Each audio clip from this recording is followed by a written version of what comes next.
You ready?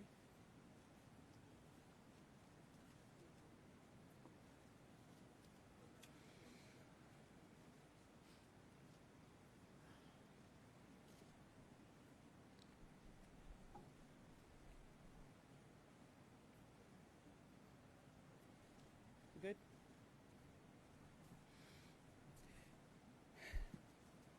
Tonight, a 22-year-old son, husband, officer, and friend was killed because he did what we asked him to do. Countless officers lined the halls of this hallway after carrying him in and grieve for their brother, while praying with everything they have for the other. I am struggling to find the words to express the tragedy we are enduring. We're mourning and we're angry. The NYPD, New York City, all of us. As I stand here in Harlem Hospital tonight, a New York City police officer has lost his life, murdered, and another one is fighting for his life to survive. The pain their families are experiencing is not something anyone can put into words. The three officers who arrived at that scene were doing their job. They came to answer a call for service, what countless officers do every single day. They were listening to a mother who called needing help for her son. And as the officers were compassionately trying to provide aid to a 47-year-old man, he suddenly, without warning, opened fire on them. In a moment, a young 22-year-old life was ended, and another forever altered. Our department is hurting. Our city is hurting. It is beyond comprehension. I am not sure what words, if any, will carry the weight of this moment and what we are feeling. We have 4 times this month rushed to the scene of NYPD officers shot by violent criminals in possession of deadly illegal guns. 4 officers, 5 officers shot. 1 fighting for his life in 4 incidents. And now tonight, 1 is dead. Our detectives will work to piece this together, but as they do that, every NYPD officer will once again place a black mourning band across their shield. I ask you to please pray for them.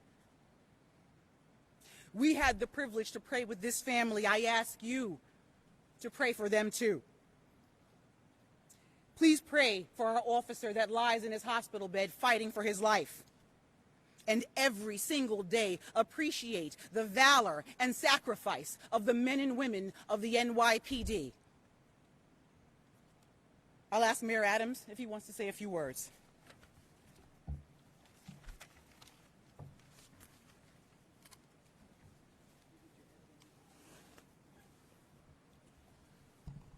Normally, when we do briefings like this, it's just the police officials who stand at this podium. I did not want that tonight. I wanted everyone to be in this same room.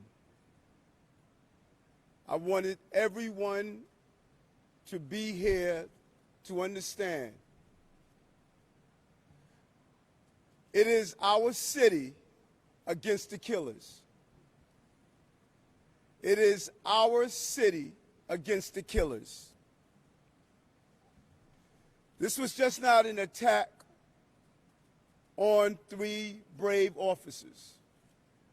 This was an attack on the city of New York. And it's an attack on the children and families of this city. And we are not going to win this battle by dividing lines between us. We must save this city together. That is what we must do. An 11-month-old baby was shot just a few days ago. 5 officers was shot in this city. The unification of fighting this battle goes beyond the debate and rhetoric. It is time for us to save our city. And we are going to need everyone on the same page to accomplish this task. And let me be clear, there are no gun manufacturers in New York City. We don't make guns here. How are we removing thousands of guns off the street and they still find their way into New York City? In the hands of people who are killers, constantly carving highways of death, destroying our communities. We need Washington to join us and act now to stop the flow of guns in New York City and cities like New York. We're all witnesses. We have witnessed these murders, and we have witnessed the failure on a federal level to stop the flow of guns to this city. We are not going to live under the gun of dangerous people in New York City. We're going to honor the memory of this officer lost to gun violence by standing united against these killers and those who are arming them. They're co-conspirators to the violence that we are witnessing in New York City. No one will divide this city with their violence. In fact, they're going to unite us to come together and end this. We're going to find these guns, and we're going to find those who carry them and use them. We are committed to ending this violence. My heart goes out to these families who are experiencing such a traumatic experience. I go back to the days of thinking of Robert Venable, my close colleague who died in the line of duty. And I remember my mother calling because she was unsure if it was one of her sons who was the victim of that shooting. And even after she heard it was not Bernard or Eric, she still had to hold her breath because she knew one of our brother officers was slain. And right now, every mother in this city feels the loss that this family is experiencing. We must commit ourselves to stop the debate and the dialogue and come together and realize a gun on our street is a threat to our safety. And we must do everything possible to remove that gun. And Commissioner, I thank you. I know how painful this is for you right now. And I thank these men and women who wore that uniform, wear the uniform that I wore. And countless number of times we had to go to hospitals and visit loved ones. We had to knock on doors and tell family members they lost their family to gun violence. And now you have to do it with one of your own. But I'm going to ask you something. No matter how painful this moment is, don't give up on these people in this city. Don't give up. Don't feel as though that they don't want you to do your job. Twitter and Instagram and social media, they're not the people you're protecting. They want you here to do your job. No matter who's the mayor, no matter who's the governor, no matter who's the elected official, you have done your job, and let's continue to do so. Let's protect the people of this city and not allow anger to get in our way of protecting those who are living with this violence every day. We are going to protect our city. That's our promise and commitment. It's a painful moment for us.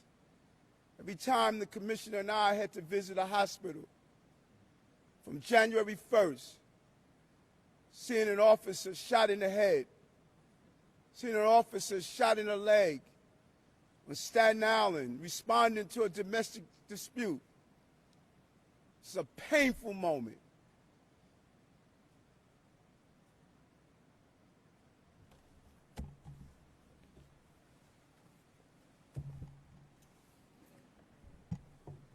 You know, as we ran into this hospital today, you don't know what to expect, and there were hundreds of police officers running down the street, dropping their cars on the corner, running to this hospital. They were running to this hospital because they just carried two brothers out of a hallway into this hospital to try to save their lives. Hundreds and hundreds of police officers are standing here today because their hearts tell them they have to be here because they feel like they're alone. We got to end that here today. Our hearts are broken. We're in shock. Our knees are buckling. And we're angry because we've been here before. We're angry because we saw it coming. We're angry because we said it was going to happen and it happened again. So tonight, you know, these police officers aren't going to sleep. They're going to be out in the street. They're going to do what they need to do. The ones that go home are going to put their heads on their pillow and they're not going to sleep. And they're going to cry. Well, it's time the city cried with us, and we know they are. But you know what? We stand shoulder to shoulder by the tens of thousands to shoulder our brother. We carried our brother here. We'll shoulder him out this evening. We'll stand in the hallway and we'll pray for a family that's hoping their son, their husband, they come home. But it can't be just us. Yes, we will stand patch to patch and bury our brother. We will bow our heads in sadness. But we need you too. The streets can't just be full of New York City police officers at this funeral. The public has to come. The public has to send a message to anyone that dares to harm a New York City police officer. Not here, not now, not today, not to us. We're humbly asking you to come out and help us.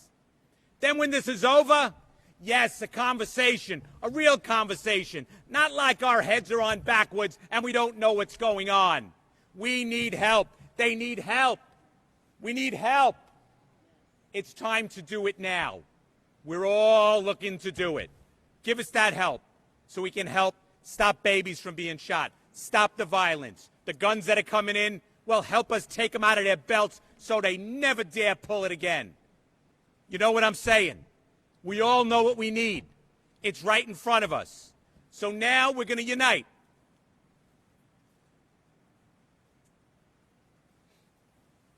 And we're going to carry a New York City police officer out of this hospital, and we're going to salute the best we can. We're going to do the best we can, and we're going to line the church in front of that church, synagogue, mosque, and do the best we can. But after that, conversation that's real. Laws that are real. Support that's real, not press conferences. Let's get voting and give us what we need.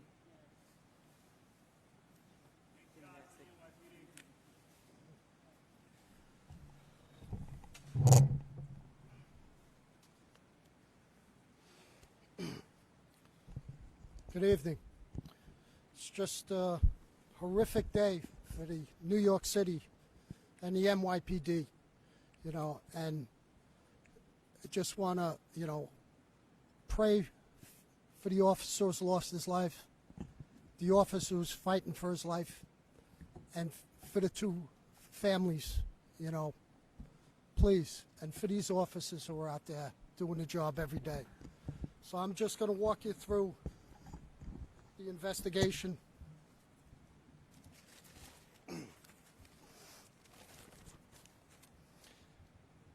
At 6:15 this evening, at 119 West 135th Street, apartment 1D, police officers from the 3-2 precinct arrived to a 911 call of a family dispute. The 911 caller was a female who stated that she was disputing with her son. She mentioned no injuries and no weapons. Upon entering the apartment, the officers were met by that female caller and her son. After a brief conversation, the officers were informed that her other son, whom she was disputing with, was in the back bedroom. This apartment is an open one-bedroom apartment. As you walk in, there is a living room, a kitchen, and a 30-foot-long hallway that has a closet, a bathroom, and at the end, the bedroom.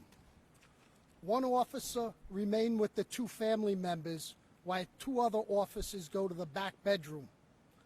This hallway is very tight and narrow. As our first officers approach the bedroom, the door swings open and numerous shots are fired, striking both officers, one fatally, and one is here in Harlem Hospital in critical condition.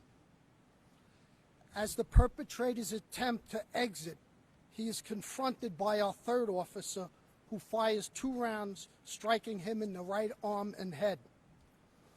Our perpetrator is LaShawn McNeil. He's a male, 47 years old. He has 1 prior arrest in New York City for a felony conviction of narcotics in 2003, in which he is on probation for. He has 4 arrests outside of New York City, 1 in South Carolina for an unlawful possession of a weapon in 1998, 1 for an assault on a police officer in Pennsylvania in 2002, a felony drug in 2003, and a misdemeanor narcotics in 2003 in Pennsylvania. Recovered at that scene is a Glock 45 high-capacity magazine, which holds up to 40 additional rounds. This weapon right here. That gun was stolen from Baltimore in 2017. We are working with our Joint Firearms Task Force and the local ATF to further trace this gun. This is a still active crime scene and the investigation is continuing. We are working through why this brutal, senseless, and ambush of 2 of our police officers occurred. We're asking anyone in the community who has information to reach out to the 32nd Detective Squad or Crime Stoppers. And with that, I'd like to turn it over to the Police Commissioner for some final words. Say to my NYPD, our NYPD, your NYPD, thank you for what you do and what you face. This city appreciates it. I appreciate it. We all appreciate it. You are not alone. I support you in what you do. We are not going to answer your questions. We hope our prayers are answered. Good night.